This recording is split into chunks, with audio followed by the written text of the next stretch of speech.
नमस्कार दोस्तों, Hindi chess base India channel पर मैं निखिलेश जैन आप सभी का हार्दिक अभिनंदन करता हूं। आप सभी जान रहे हैं कि मैग्नस कार्लसन लीग चल रही है और इस टूर्नामेंट में फिलहाल तीसरा राउंड चल रहा है। 2 राउंड के बाद मैग्नस कार्लसन और फैबियानो कैरुआना लीड कर रहे थे, लेकिन अभी-अभी जो मुकाबले हुए हैं तीसरे राउंड की शुरुआत में, उसमें कार्लसन और कैरुआना के बीच 2 मुकाबले हो चुके हैं और दोनों के दोनों मुकाबले मैग्नस कार्लसन ने जीते हैं। तो आइए नज़र डालते हैं इस मुकाबले में। पहला जो मुकाबला हम देखने जा रहे हैं, ये कैरुआना सफ़ेद मोहरों से थे इसमें और कार्लसन काले मोहरों से खेल रहे थे इसमें।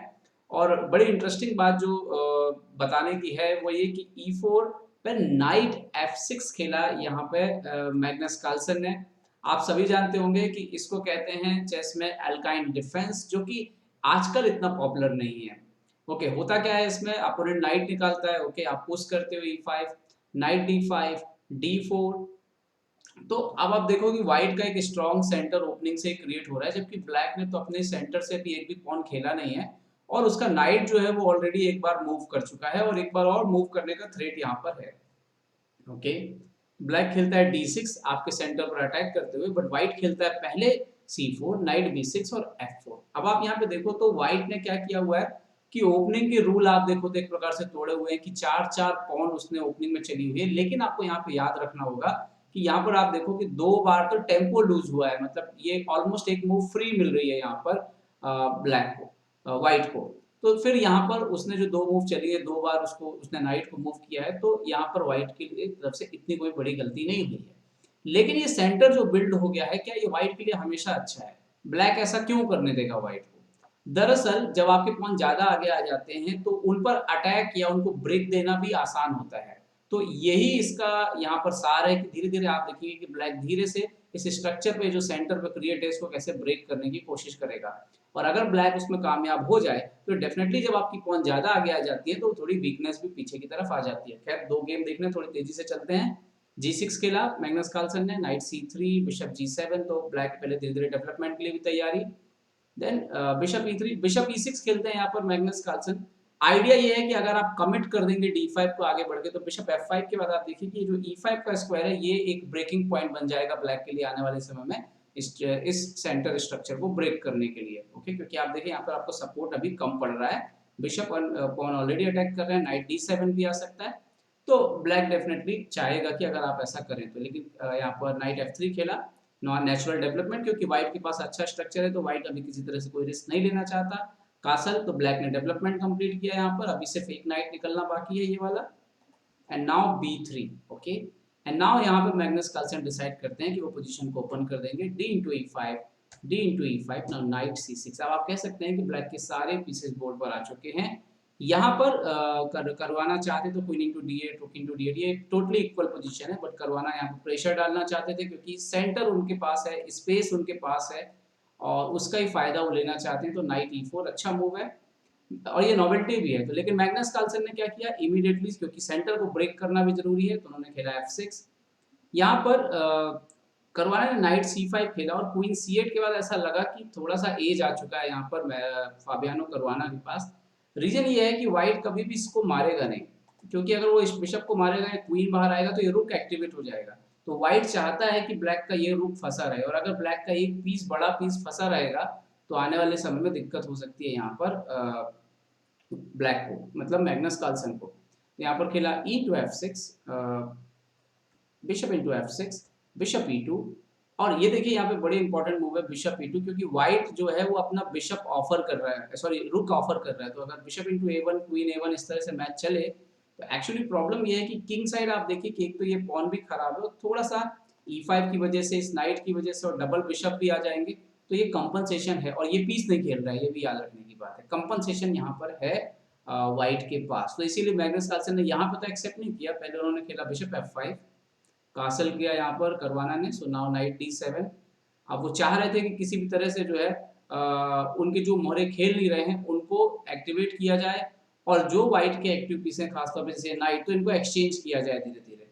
ओके, तो यहाँ पर एक्सचेंज करने से मना कर दिया। करवाना ने खेला नाइट D3। अब थ्रेट यहाँ पर ये है कि अगर आप इस तरह से खेलते हैं जैसे कि नाइट D3, बिशप D3, तो ये जो डबल बिशप का जो फेर है और ये किंग की जो थोड़ी सी वीकनेस बन रही है, खासतौर पे रुक प्ले में नहीं आ रहा है, अगर आप यहाँ पे भी इस तरीके से खेलेंगे तो ये बेटर है व्हाइट के लिए, कंपनसेशन यहाँ पर अच्छा खासा है। कंपनसेशन मतलब कि जब आपके पास आपने कुछ दिया हो और उसके बदले में आपको कुछ स्क्वायर मिल रहे हो, कुछ अच्छे पीसेस मिल रहे हो, एक्टिव पीसेस, ज़्यादा अच्छे एक्टिव जो खेल रहे पीसेस वो मिल रहे हो। Okay, okay, bishop into A1। तो यहाँ पर हालांकि नाइट D3 पे बिशप इंटू A1 मार दिया मैग्नस कार्लसन ने finally. Queen into A1, night F6। अब यहाँ पर जो आगे की कहानी है वो सिर्फ इतनी है कि अगर यहाँ पर ब्लैक धीरे धीरे अपने पीसेस को लाने में मतलब कामयाब हो गया इन रुक वगैरह को प्ले में, तो यहाँ पर ब्लैक बेटर हो जाएगा, एक्सचेंज दिया हुआ है। लेकिन अगर व्हाइट ने इन माइनर पीसेस की मदद से, जो कि ज़्यादा एक्टिव दिख रहे हैं किंग के आसपास, और स्पॉन की मदद से कुछ क्रिएट कर लिया, तो ये एक प्रकार से गैम्बल है। गेम में क्या हुआ, नाइट D5, तो मैग्नस कार्लसन तो हैप्पी थे एक्सचेंज करते हुए, नाइट इंटू E5। यहाँ पर F इंटू E5 ज़्यादा अग्रेसिव होता क्योंकि आपका ये रुक भी जो है वो भी प्ले में आ जाता, बट खैर उन्होंने यहाँ पर चुना night into E5, queen E6, और इसके साथ ही मैग्नस कार्लसन गेम में वापस आने लग गए। बिशप D4, तो नाइट D7, क्योंकि कार्लसन तो चाह रहे थे कि एक्सचेंजेस जितने अच्छे हों, जितने ज़्यादा हों उतने अच्छे। Night into E5, bishop into E5, C6 protect किया अपने स्क्वायर्स को, डायगोनल को, ताकि ये बिशप जो है वो ज़्यादा पावरफुल ना होने पाए। एंड इसके बाद क्वीन C3, H5, और इसके बाद मैग्नस कार्लसन ने देखिए अपना एक स्ट्रक्चर क्रिएट करना शुरू कर दिया जहाँ पर उनका किंग जो है वो सुरक्षित रहे। और king F7, queen G3, but रुक D2, तो एक रुक एक्टिव, वो पीछे से दूसरा रुक आ रहा है, बिशप F3। सो यहाँ पर पहले खेला रुक D3, क्वीन G5, तो रुक के D8, यहाँ पर खेला किंग F2 व्हाइट ने, सो नाउ रुक D2 चेक। यहाँ पर किंग G3 आए, ये एक गलती हुई, यहाँ पे किंग G1 वापस जाना चाहिए था। अभी भी ब्लैक इस कंडीशन में नहीं है कि कुछ हासिल कर पाए बहुत ज्यादा, क्योंकि ये जो डबल बिशप है खासतौर पे इस बिशप और इन बिशप और ये जो पॉन स्ट्रक्चर है, इसके वजह से व्हाइट ब्लैक के पास भी बहुत ज्यादा एक्टिविटी है नहीं। ओके, खैर उन्होंने गलती की, king G3, so now Carlsen ने गुड मूव खेला, रुक 8 D3। दरअसल इसके पीछे उनकी थ्रेड थी, वो थी बिशप H3 की थ्रेड, जिसको करवाना समझ नहीं पाए, करवाना ने खेल दिया क्वीन H6। अब यहाँ पर आपकी बारी है, क्या चाल चलेंगे, तो bishop into H3, king H4 खेला, अगर GH3 खेलते तो रुक इंटू F3 आ जाएगा। अभी आप देख सकते हो कि यहाँ पर अगर आप क्वीन F3 खेलोगे तो क्वीन इंटू H3 आ रहा है, और उसके बाद ये गेम जो है वो खत्म हो जाएगा, क्योंकि आपको यहाँ पर खेलना होगा किंग हेयर, एंड देन ये जो है चेकमेट हो जाएगी। तो खैर उन्होंने खेला किंग H4, सो नाउ रुक G2, और इसके बाद रिजाइन कर दिया यहाँ पर फाबियानो करुआना ने। तो ये थी पहली जीत, और बड़ी बात की ये जीत लेकर के आया मैग्नस कार्लसन काले मोरों से खेलते हुए अल्काइन डिफेंस में। तो ये साबित करता है कि किसी तरह की ओपनिंग जो है उसको खेल सकते हैं। अब ये जो दूसरा गेम मैग्नस कार्लसन ने खेला सफेद मोरों से, इस पे ये जो है ये काफी अच्छा एक एंड गेम जैसा आपके लिए लेसन है, तो मैं सीधा उस पोजीशन पे लेके चलता हूँ। Night F6, D4, night F6, C4, E6, night F3, D5, night C3, यहाँ पर क्यू जी ए जो है क्वीन गैम्बिट एक्सेप्टेड हुआ, D into C4, E3, A6, A4। मैं यहाँ पर बहुत ज़्यादा इस पर नहीं पढ़ना चाहता क्योंकि अदरवाइज वीडियो फिर बहुत लंबा हो जाता है। तो समथिंग लाइक हम इस पोजीशन पर लेके आता हूँ मैं आपको एक पोजीशन पे। मूव नंबर 13 से यहाँ पर देखिए पीसेस एक्सचेंज होना शुरू करते हैं। E into D5, night into D5, night into D5। यहाँ पे इसको कार्लसन की साइड से कर देता हूँ।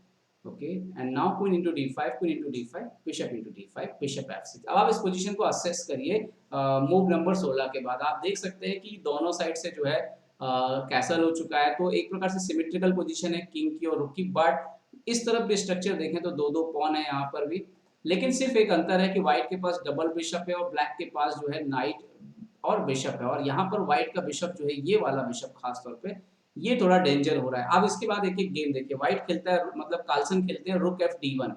अभी यहाँ पर क्या दिक्कत है कि आप बिशप इंटू B2 जैसे मूव्स नहीं खेल सकते, बिकॉज आफ्टर रुक B1 ये जो B7 हैंगिंग है और डबल बिशप का जो जोड़ है वो पोजीशन व्हाइट ब्लैक की खराब कर देगा। तो उन्होंने खेला रुक FD8। ना अगली चाल पे कार्लसन खेलते हैं किंग F1, अपने किंग को इंप्रूव करते हैं, रुक D7, bishop F3, and now offer कर रहे हैं एक्सचेंज करने के लिए। अगर आप एक्सचेंज करेंगे तो डेफिनेटली व्हाइट की पोजीशन जो है वो और स्ट्रॉन्ग ही होगी, क्योंकि ओपन फाइल की ये पोजीशन आएगी। तो हालांकि बाद में भी कन्वर्ट करके उसी तरह की पोजीशन आती है, बट यहाँ पर करवाना खेलते हैं रुक के D8, अपना रुक लेके आते हैं जो ज़्यादा आइडियल है। कार्लसन ने खेला रुक D7 एंड रुक C1। अब आप इस पोजीशन को असेस करेंगे तो इसमें ज़्यादा कुछ अंतर नहीं है, पोजीशन अबाउट इक्वल है, बट ब्लैक के पास दो तीन प्रॉब्लम है। एक अभी भी उसके किंग का बैकरैंक का प्रॉब्लम है, दूसरा जो ये डबल बिशप है ना, ये थोड़े से ज़्यादा खतरनाक हो रहे हैं यहाँ पर। और अभी भी जैसे रुक इंटू बिशप इंटू B2 जैसे मूव नहीं आते, क्योंकि बिशप इंटू C6 आ जाएगा। BC6 खेलोगे तो रुक C6, अभी बैक रैंक बचाना है तो बैक रैंक बचाएंगे तो ये पॉन चला जाएगा, और ये भी सेम कलर बिशप में लॉस्ट हो जाएगा पोजीशन। यहाँ पे सबसे अच्छा होता है नाइट D8 खेलना, और यहाँ थोड़ा पेसिव खेलना, मतलब दब के खेलना पड़ता है, लेकिन पोजीशन ठीक रहता है। यहाँ पर उन्होंने खेला करवाना ने, क्योंकि अभी तो फिलहाल थ्रेट है कि बिशप इंटू C6 का थ्रेट है और सिंपल पॉन अप होने का यहाँ पर थ्रेट है। तो यहाँ पर उन्होंने खेला रुक D6, और इसके बाद यहाँ पर कार्लसन खेलते हैं B4। अभी प्रॉब्लम ये है नाइट इंटू B4 अभी भी नहीं आ रहा है, क्योंकि बैक रैंक का जो इशू है, आप जैसे यहाँ पे इस तरह से भी खेल सकते हैं, बट डेफिनेटली ये जो एंड गेम आएगा ये डबल बिशप की वजह से इससे बचना चाह रहे थे करवाना ने यहाँ पे खेला G5, तो कार्लसन ने यहाँ पे गुड मूव खेला रुक C5। अब थ्रेट है B5 का, और इस पॉन पे भी जो है थ्रेट है बिशप इंटू G5। तो उन्होंने खेला night into B4 and now रुक D8, bishop D8 and bishop B7। और यही पोजीशन है जो अवॉइड करना चाहते थे करवाना, double bishop versus bishop night. और देखिएगा आप कितना पावरफुल होता है, खासतौर पे जब इस तरह की पोजीशन है, और ये कॉर्नर पॉन नाइट के लिए बहुत डेंजर होता है।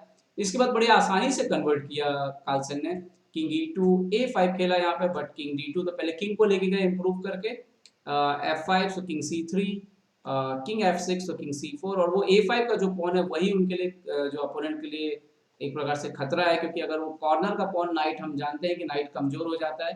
कार्लसन यहाँ पर लेके गए, पहले तो H3 इम्प्रूव किया। और ये भी एक बात है कि जब अपोनेंट के पास एक कलर का बिशप है तो दूसरे कलर पे आप अपने पॉन डाल सकते हैं। Okay, G4 so king B5 and then finally यहाँ पर किंग लेके आया E5, यहाँ पर GH3 इस तरह से खेलना चाहिए था।